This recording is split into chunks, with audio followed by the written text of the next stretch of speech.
என்னுடைய சகோதர சகோதரிகள் அனைவருக்கும் எங்களுடைய பணிவான வணக்கங்கள்.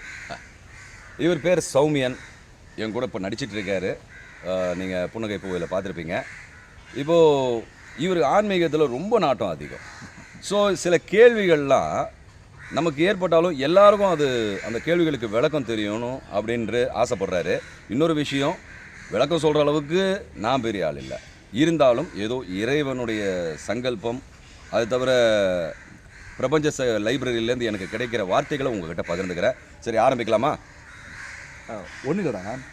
இப்போ நம்ம பெரியவங்களாம் என்ன சொல்லியிருக்காங்க, இந்த மாதிரி ஒருத்தனுக்கு ஒரு கஷ்டம் நடக்குதுன்னு வச்சுக்கோங்க.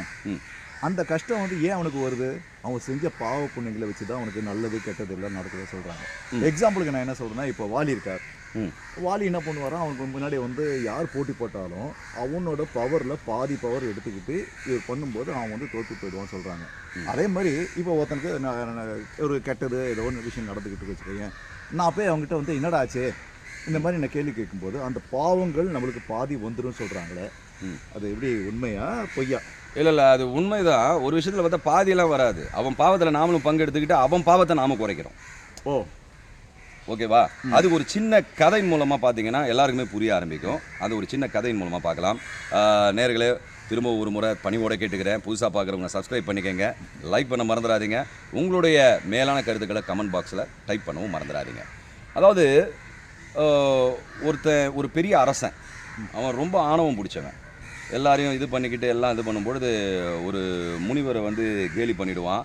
முனிவர் வந்துட்டு என்ன பண்ணுவார், அவனுக்கு சாபம் கொடுத்துருவார். அதாவது என்ன பண்ணுவான்னா, அவர் கண்ணை மூடி தியானத்தில் இருக்கும்போது அவர் கையில் எல்லாருமே பிரசாதம் வைப்பாங்க, அவர் சாப்பிட்றதுக்காக. என்றைக்காவது ஒரு நாள் கை நீட்டுவார், கண்ணை மூடிட்டே தியானத்தில் கை நீட்டுவார்.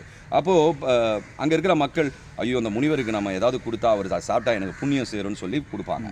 இந்த அரசன் இதை நோட் பண்ணிட்டு என்ன பண்ணுவான், குதிரை சாணம் போட்டிருக்கும் பாரு, அந்த சாணத்தை போய் கையில் வச்சுருவான். ஐயோ, ஆமாம், இவரும் அதை அப்படியே வாயில் போட்டு சாப்பிட்டுருவார். இவன் கக்க பக்கான்னு சிரிச்சு, என்ன முனிவர் நீ என்ன எல்லாம் தெரிஞ்சவன்ற, நான் உன் கையில் சாணத்தை வச்சேன், நீ அதையும் சாப்பிட்டுட்டியே.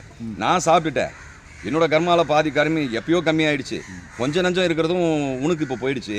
உனக்கு நரகத்தில் மலை போல் குதிரை சாணம் இருக்கும், அதை தான் சாப்பிட கொடுப்பாங்கன்ற மாதிரி அவர் சொன்ன உடனே இவனுக்கு பயம் வந்துடும். ஐயோ ஐயா, நீங்கள் ரொம்ப கருணையானவர், நான் ஏதோ ஒரு நாலாம் மனுஷ ஜென்மம் ஏதோ ஒரு தப்பு பண்ணிட்டேன், தயவு செய்து அதுலேருந்து விடுவு காலம் கொடுங்கன்ன உடனே, சரி ஒன்று செய், உன் அரண்மனையை விட்டு போய் தூரமாக ஒரு குடிசை போட்டுக்கோ, அந்த குடிசையில் தங்கி உன்னோட பொருள் எல்லாம் அந்த கல்யாணமாகாத பெண்களை கூப்பிட்டு அவங்களுக்கு அந்த நகைகள்லாம் கொடுத்து அவங்க கல்யாணத்துக்கு உதவி செய், உன் பாவங்கள் கம்மியாகும் அப்படின்னு சொல்லுவார். அவருக்கு அதில் ஒரு விஷயம் தெரியும், அதை நம்ம அந்த கதையின் முடிவில் சொல்கிறேன். ஸோ இவன் என்ன பண்ணுவான், ஊருக்கு ஒதுக்குப்புறமா குடிசையை போடுவான், பெண்களெல்லாம் அங்கே வர வைப்பான். ஆனால் இவன் ஒரு அயோக்கியன்றது எல்லா மக்களுக்கும் தெரியும். ஸோ இவங்க என்ன பண்ணுவான், அவன் நல்லது பண்ணுறதுக்காக தான் அந்த சமயத்தில் குடிசை போட்டு பெண்களை கூப்பிட்டு அவங்களுக்கு எல்லா நல்லதையும் செய்கிறான். ஆனால் பார்க்குறவங்களாம் சொல்லுவாங்க, அடா பாவி, இங்கே பொண்டாட்டிக்கு தெரிஞ்சிடக்கூடாதுன்னு குடிசை போட்டு வர இளம் பெண்கள்லாம் கற்பழித்து இங்கே வச்சு ஏதோ பண்ணுறான் அவன் அப்படின்னு தான் பேசுவாங்க. ஸோ அதை குத்தி குத்தி குத்தி பேசுவாங்க. சரி, இது நடந்துட்டு இருக்கும். அப்புறமேற்பட்டு ஒரு நாள் என்ன பண்ணுவான், ஒரு கண் தெரியாத குருடனை அவன் மனைவி வந்து கூட்டிகிட்டு வருவாள். பிட்சை எடுக்கிறதுக்காக ஒரு இடத்துல நிற்கும் பொழுது, இது அரசனுடைய குடிசை. அங்கே நிற்கும் போது கண் தெரியாதவன் சொல்லுவான், எங்கே வந்து இப்போ நம்ம நிற்கிறோம் அப்படின்வான். இல்லை, இந்த மாதிரி ஒரு அரசர் இருக்கார், இங்கே குடிசை போட்டு பெண்களுக்கெல்லாம் உதவி செய்கிறாரு, அந்த குடிசையில் வந்து நிற்கிறோன்னு சொல்லும்போது, ஐயே அவன் உதவியெல்லாம் செய்யலை, அந்த பெண்களுடைய கற்பையெல்லாம் சூறையாடுறான், அவன் ரொம்ப மோசமானவன். உடனே இந்த பொண்டாட்டி சொல்லுவா ஒரே ஒரு வார்த்தை, ஐயா என்னுடைய பதிவிரதா தன்மையினால் எனக்கு கிடைச்ச ஞானத்தை வச்சு சொல்கிறேன், இந்த ஆள் ஒரு முனிவருக்கு செஞ்ச இந்த பிரச்சனைனால அந்த முனிவர் சொன்னபடி இந்த குடிசையை போட்டு பெண்களுக்கு கல்யாணத்துக்கு உதவி செஞ்சுட்டு இருக்கான்.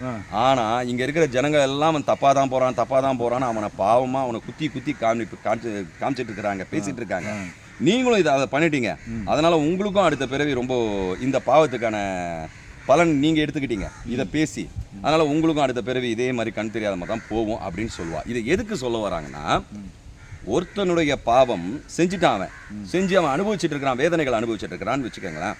அந்த வேதனைகளை அவன் செஞ்ச பாவம் தாண்டான்னு எகத்தாளமாக குத்தி காட்டி பேசினா அவன் பாவத்தில் நீயும் பங்கு கொள்கிற.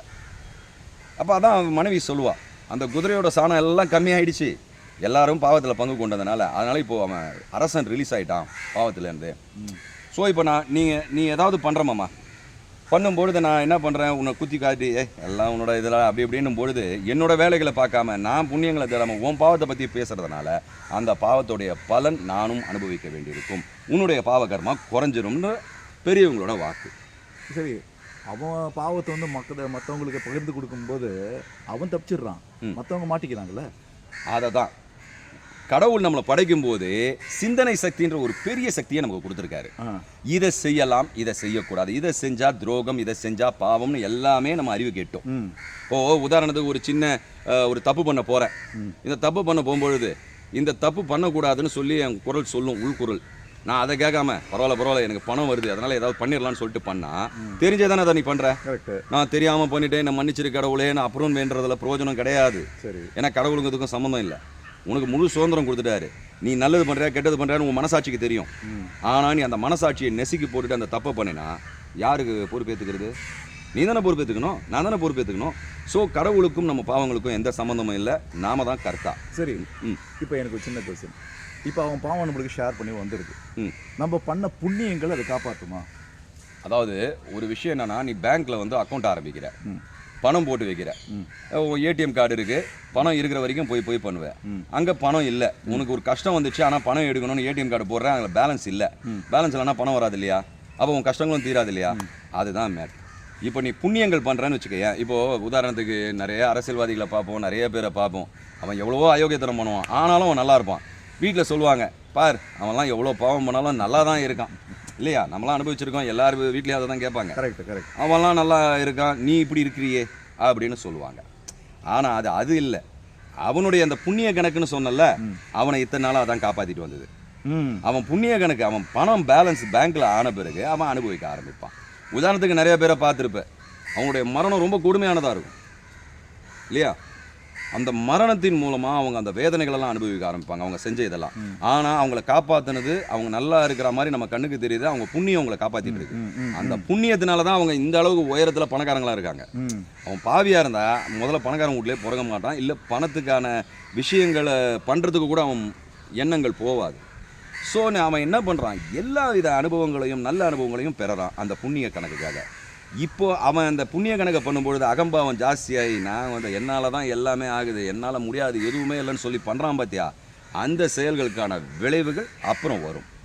மரணத்துக்கு பிறகும் வரும், ஒரு பிறப்பு வந்து வரும், இல்லை மரணத்து சமயத்திலேயே ரொம்ப வேதனைகளை அனுபவிக்கலாம், எவ்வளோ விஷயங்கள் நடக்கலாம். உதாரணத்துக்கு பார்த்தியா நண்பா, இப்போது ஏரோப்ளைனில் போகிறோம், ஒரு சிலர் செத்துடுறாங்க, வெடித்து செத்துடுறாங்க. ஆனால் அதில் போகக்கூடிய 2-3 பேர் தவறிடுறாங்க போல, அவங்கள அவங்க புண்ணியம் காப்பாற்றிடுது. ஆனால் அந்த மரணம் என்பது அவங்களுக்கு நிகழ வேண்டிய ஒன்று. ஸோ ஏரோப்ளைன் ஆக்சிடென்ட்லாம் தன்னிச்சையாக நடக்கிறது, அது சப்பக்கட்டு கட்ட வரல நான், இருந்தாலும் அது நிகழ வேண்டியன்னு இருக்கிறதுனால. ஏன்னா இந்த உலகத்தை பொறுத்த வரைக்கும் காரணம் இல்லாமல் காரியம் நிகழ்வதில்லை, ஏதோ ஒரு காரணம் இருக்கு. அந்த காரணத்தை ஆராய்ஞ்சா நம்மளோட சின்ன அறிவுக்கு அதெல்லாம் புலப்படாது. இருட்டுன்றது வந்து வெளிச்சம் வந்தால் இருட்டு போயிடும். ஸோ அந்த இருட்டுன்றது தான் பாவகர்மா. நம்ம நல்ல கர்மாவை செய்ய வெளிச்சம் வந்து அந்த பாவகர்மாவை குறைக்கும். அதனால தான் பெரியவங்கள்லாம் சொல்கிறாங்க, கோவிலுக்கு போ, பூஜை செய், நல்ல விஷயங்களை பேசு, நல்ல மனிதர்களோட பழகு. ஏன் கோவிலுக்கு போனோம் பூஜை செய்யணும்? ஒரு கற்சிலை தான் கடவுளா? கிடையாது. கடவுள் எல்லா இடத்துலையும் பரவி இருக்கான். ஆனால் நம்ம சின்ன புத்திக்கு எல்லா இடத்துலையும் பரவி இருக்கிற கடவுளை பார்க்க முடியாது, அந்த பக்குவம் இல்லை. அதனால் அந்த கோயிலுக்கு போகும்பொழுது, ஐயோ இறைவன் ஒருத்தர் இருக்கான், அவன் இருக்கான் அப்படின்னும் பொழுது ஆட்டோமேட்டிக்காக நீ உனக்குள்ளே போக ஆரம்பிப்ப. இந்த பிரபஞ்ச சக்திக்கு நீ என்ன செய்கிறன்றது தெரிய ஆரம்பிக்கும். ஸோ அந்த நாளடைவில் நீ அந்த கோயிலில் போக போக போக போக மனப்பக்குவம் ஆகிறதுக்காக தான் பூஜைகளும் நல்ல விஷயங்களையும் தான தர்மங்களையும் செய்யணும்னு சொன்னது அதுக்கு தான். இப்போது நீ ஒரு பரிகாரம் தேட போகிற, ஒரு யார் ஜோசியர்கிட்ட, ஜோசியர் என்ன சொல்லுவார், இந்த பரிகாரத்தை செய், அந்த பரிகாரத்தை செய். அந்த பரிகாரம் என்பது இப்போது ஒரு தண்ணியில் கொஞ்சம் உப்பு போட்டோமாமா, சரி, அந்த தண்ணியை குடிக்கும்போது உப்பு கரியுது, அந்த உப்பை குறையுதுக்காக மேலே தண்ணி ஊற்றுவல்ல, இந்த பரிகாரங்கள் அதை குறைக்கும். ஸோ அதுக்காக தான் இந்த விஷயங்கள் எல்லாமே. பெரியவங்க யாரும் சும்மா சொன்னதில்லை, எல்லாமே நம்மளுடைய நன்மைகளுக்காக. நாம் கேள்வி கேட்டோன்னா நமக்கு தான் நஷ்டம்.